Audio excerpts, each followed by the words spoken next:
I mean, all the while just kicking and thrashing around like a trapped fish. And then eventually I got my legs free and got out. And the last thing I saw was my paddle just disappearing into this whirlpool and, and never to be seen again. Hey guys, my name's Jack and welcome to the inaugural episode of When It Hits the Fan, the brand new podcast brought to you by Battleface. It's very exciting to be kicking off the first episode, and I thought I'd start by giving you all an idea of what we're about. Over the coming months, we're going to be talking to some of the world's most fearless adventurers about their hairiest moments on the road. That means expedition leaders, around the world cyclists, war reporters, photographers, record breakers, really anyone who's spent time in high-risk destinations and found themselves in a really tricky spot. And to kick things off, we've got a fantastic first guest in Leon McCarron. For those of you who don't know Leon, he hails from Northern Ireland and is a writer, a broadcaster who's worked for the BBC, Radio 4, National Geographic, just an all-round adventurer really. His achievements are probably too long to list here, but include traveling more than 35,000 miles by human power in the past decade alone. And that means walking a 1,000-mile loop across the Holy Land, 3,000 miles across China. In 2019, he led an effort to design a long-distance hiking trail in central China. And he's currently working on a similar endeavor in Iraqi Kurdistan. So, without further ado, let's jump into it.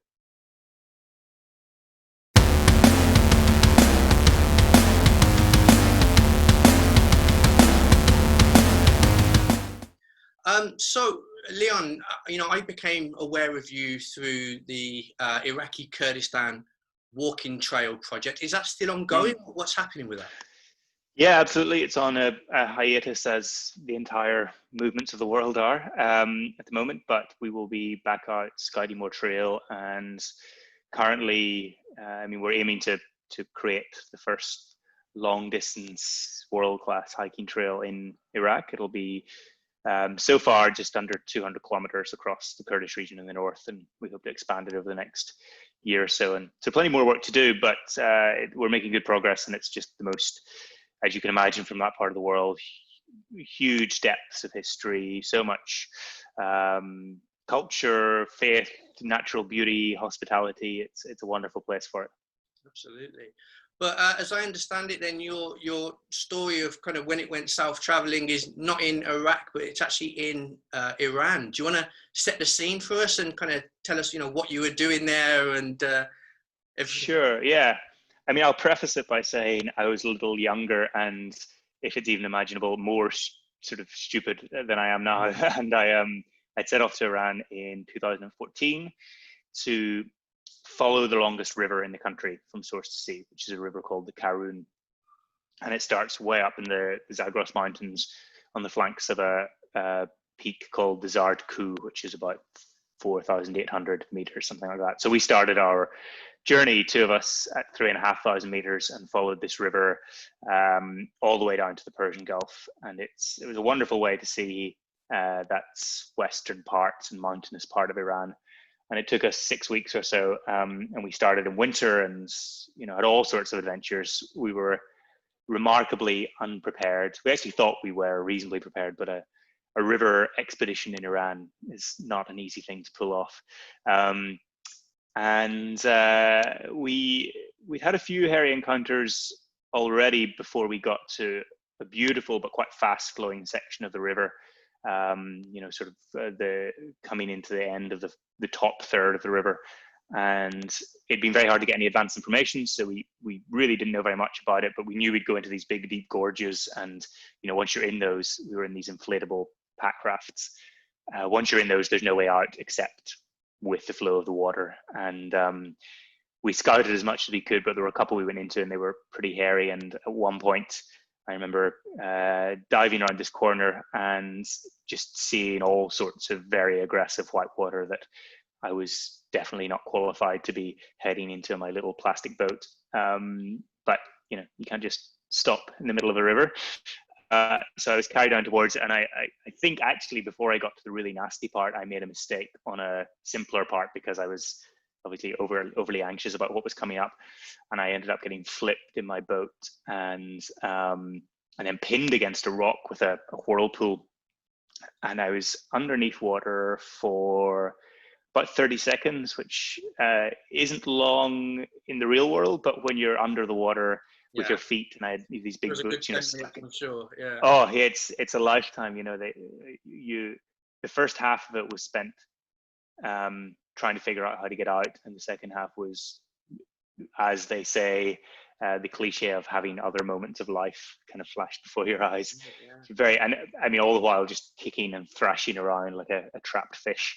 And then eventually I got my legs free and got out, and the last thing I saw was my paddle just disappearing into this whirlpool, and and never to be seen again. And I'm not sure what forces of the river and currents were going on there, but they were very nasty.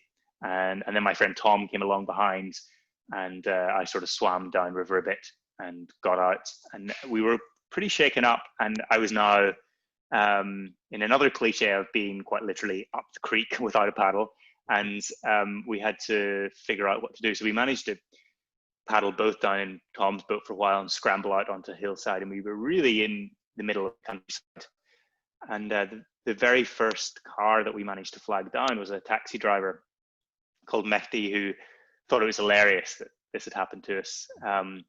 But over the course of the next 2 days, looked after us, took us to his home, fed us, introduced us to his family, and amazingly drove us about 3 hours to a little village somewhere else in the mountains that had a little shed with a paddle inside, which was not the nice carbon fiber collapsible paddle that I'd started with, but it was a paddle. And I think I paid the pricely sum of about 10 quid for it, and which was about 3 times what it was worth. And got back, and we skipped that section of the river. We went back to where I'd fallen out, and we portaged and walked past it, and rejoined somewhere a little bit less hairy.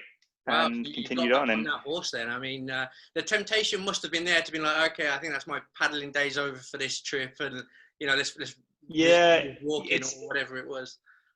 Yeah, I mean, to be honest, it was the only way to do it, because if we hadn't, I might have just, I might have never gotten in a boat again. Yeah. And I mean, also just logistically, there was following the river, not on the river itself, was quite hard. We'd have to go, through quite rugged mountainous terrain.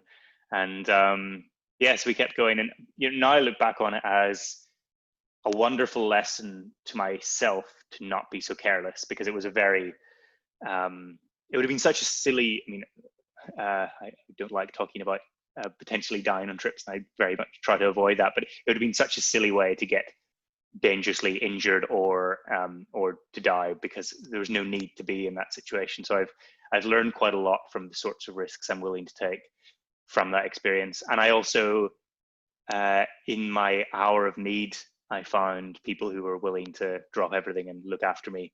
That in itself is a very worthwhile experience as well.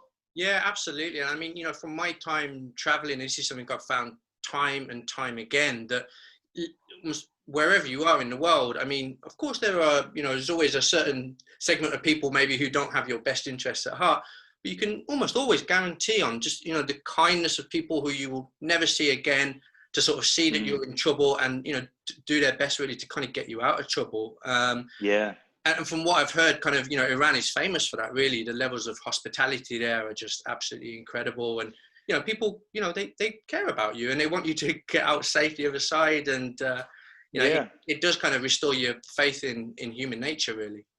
It really does. And I was, I wished it hadn't necessarily happened in that way, but that experience has now been cemented in my mind as one of, great kindness in the midst of something that could have been much more horrible to remember. Yeah, absolutely.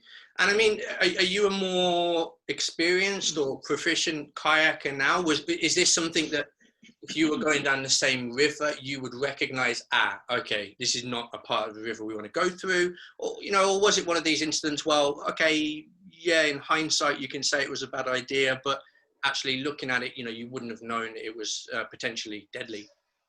Yeah, I think there was just no way for us to know. There wasn't any information available. We spoke to some people who do some whitewater kayaking in Iran beforehand, and they said there are sections that are quite intense, quite high grades, sort of grade class 4 or 5, which is above my skill level. But we also hoped that because it was late winter, early spring, that the river wouldn't be as full and it wouldn't be quite as fast flowing and so on. So I haven't got any better at kayaking. I'm still the same as I always was, but in most places you can find something that suits your level before you head off down the river. And we were more interested, maybe blinded slightly by our desires to explore and have fun on the unknown of the river.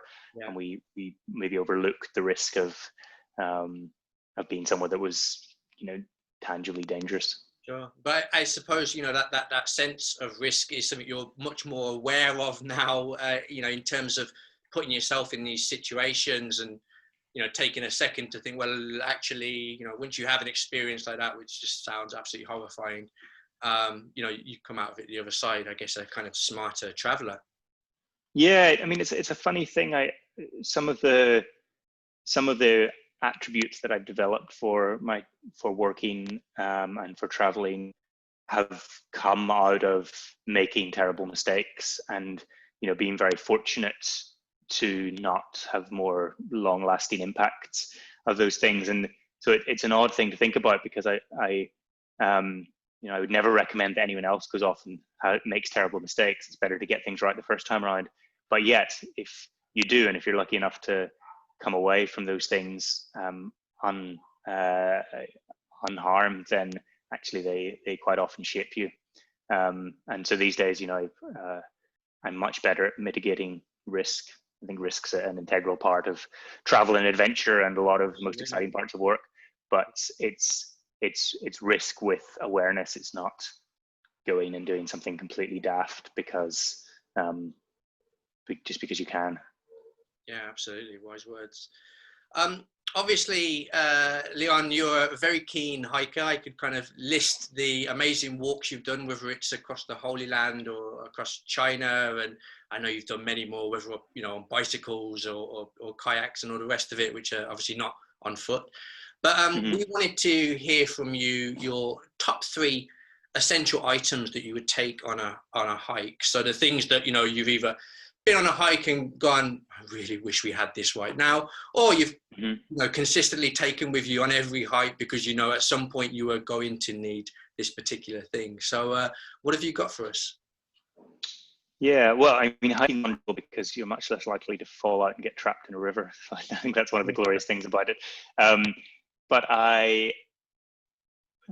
there's 2 things that I think are absolutely essential, and then one thing that I'll suggest and leave it open to interpretation. But the first thing for any long walking, hiking journey is a very strong and comfortable pair of boots, which might seem very obvious, but when I first started doing long walking journeys, I was given this advice that, whatever budget you have, spend it primarily on boots, because those will be the things that will either take you where you want to go or cause you more suffering than you've ever known in your life if they're not right. So I always just make sure I've got a very good pair of boots, which may not necessarily be the most expensive ones, but just the ones that fit the best and are broken in suitably, and that you really know well before you set off to cover a fair old whack of miles or kilometers.